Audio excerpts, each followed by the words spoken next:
Hi, I'm John Corvino. Some people say that same-sex couples should not be allowed to marry because children need a mother and father. Now, personally, I have no interest in having kids. I mean, to shovel my snow and mow my grass, sure. Otherwise, not so much. I would say things to kids that you're not supposed to say. Like, Daddy needs another martini. There are plenty of people who don't want children and shouldn't have them, and yet normally we don't interfere with their right to marry because of that. For example, we even allow convicted felons serving life sentences in prison to marry. In fact, the Supreme Court allows it as a matter of constitutional right. And it's not because we think they provide an optimal situation for parenting. So people who oppose letting same-sex couples marry because of reasons of children's welfare seem to be putting forth quite a double standard. Now, I want to make it very clear. I agree that protecting children is a very important function of marriage. And yet, I still think that this is the worst kind of argument because it proceeds from what is not true to what does not follow. Take first the premise that children do best with a mother and father.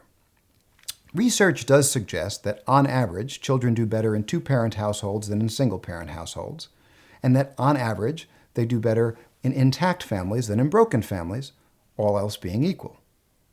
But when you compare apples to apples, that is, when you look at children in intact two-parent same-sex households next to children in intact two-parent mother-father households, we find no significant differences in their health and well-being.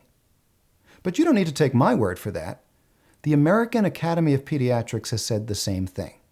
If you don't believe them, how about the Child Welfare League of America, the American Psychological Association, the National Association of Social Workers?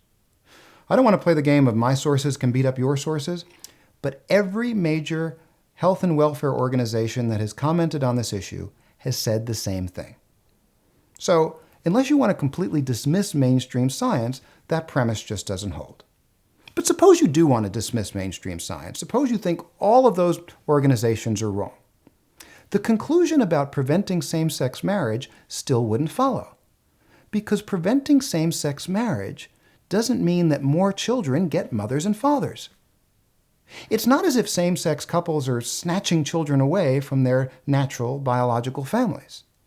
In fact, many of them are taking them out of the foster care system, providing a home to a child who wouldn't otherwise have one.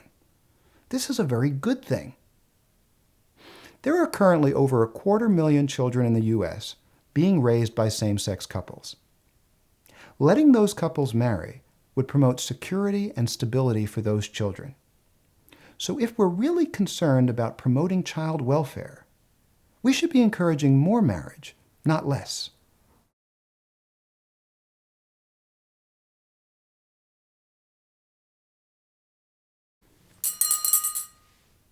Extra olives.